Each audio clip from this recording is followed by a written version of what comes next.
Hey, what is up, guys? Today we're going to go over the basics of shooting a hinge. So a hinge is something that I've used for quite a while, and I remember the first time I looked into a hinge or even tried a hinge, and I know that a lot of people are kind of intimidated about using these, how they work, etc., because they just don't understand how they work. And that's what I want to show you, is the little fine details of actually how this release and any hinge style release, how it actually functions. Because until I actually saw one in action, held it in my hand, saw the rotation, the mechanism to it, I just didn't get it. So that's what I want to show you. So I'm going to show you this from a little bit of a different angle. This is from call it the shooter perspective, but when you put the release on, you see that when the head is all the way back, which is where it should be, all the way back to begin, it's not really straight across. You aren't going to pull it that way. You kind of have to have it forward. And that is because this release fires on rotation. So moving the release this way. So you'll hear in here, at least I hope you do, there's also something called a click. And that click, the best way for me to describe it is it tells you where you are in the rotation, because that click is in the same spot every single time. So when you put it on and you draw it back, you do want the bow, or you do want the release pointed forward like this. And the best way to do that when you're drawing, put your thumb on the peg, and then your hand is in a position where you can draw it back, and you're not gonna set the release off. From there, the process is pretty simple. You're going to slowly rotate the release, and you can probably see it here. It's going further. This part where your second and third finger are slowly going back, and you're gonna hear it in a second. Oh, you probably didn't hear that. But there's a little click right there. And then you continue and it fires.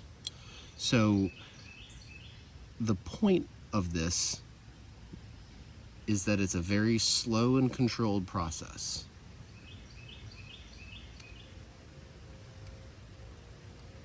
And that you saw it release. So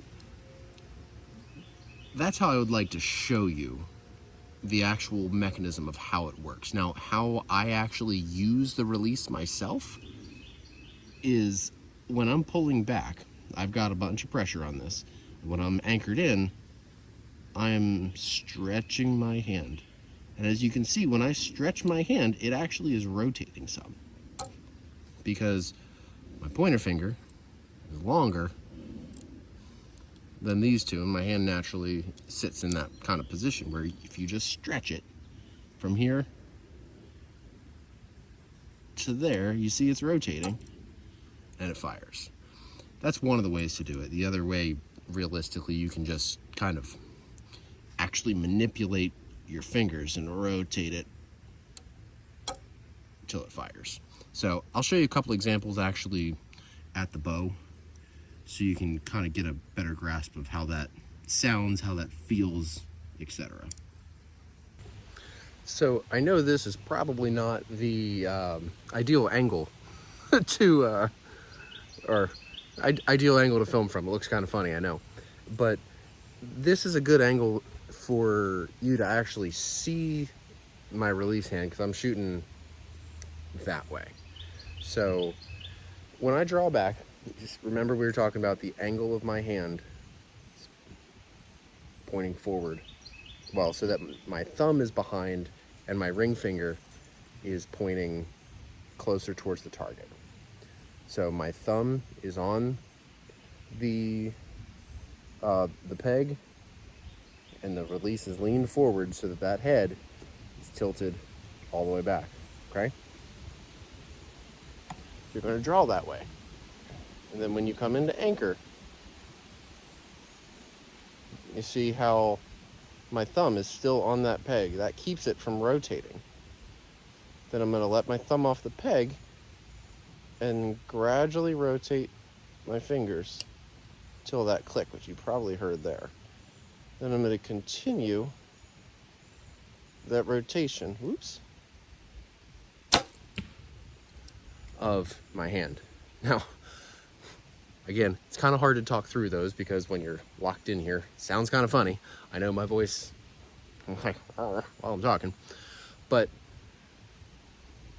I'm gonna do a couple more of them just like that, but I'm not gonna talk through them. I'm gonna kind of show you I'm gonna try and exaggerate some of the motions and movements so that you can actually see from different angles and stuff like that how this really works. So again, hand is forward like that. I'm getting hit by mosquitoes.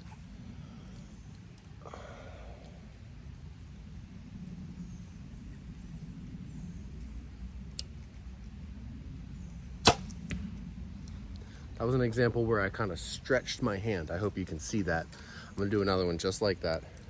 So pay attention to that, of the stretch in my hand. I think you'll be able to see it well from this angle.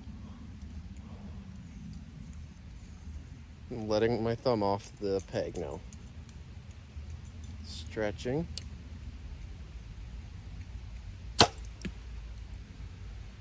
So, you know, sometimes it feels like that release might be coming out of your hand a little bit, and that's where you really got to make sure you are stretching your hand and not letting your fingers off. Your fingers still stay here, but you're stretching from this position to that position, from here to here. And you see how my hands, my actual fingers are still in the same general spot on that release. So this isn't a video on how to set up a hinge. This is a video on how a hinge works. And there's 13 ways from Sunday how to actually fire a hinge, and I can get into that in another video because I don't want to complicate the issue any more than it is right now. This is a how does a hinge work, the general mechanisms of it, because I know for a fact when I first saw these, I literally went into a Bass Pro and looked at a Scott Longhorn. Like, I don't even know how this works. I was able to pull it out of a package and actually see the rotation of that head and see, oh, that's how it fires. And most people, I assume, are in a similar situation to that, where if you're clicking on this video anyway, that you're in a similar situation where you just didn't even know how the thing works, because it's intimidating. It was to me, absolutely. So that's why I wanted to make this today. I hope you enjoyed it. I hope you learned something. If you did, hit that subscribe button, the like button, and until next time, I'll catch you later. Peace.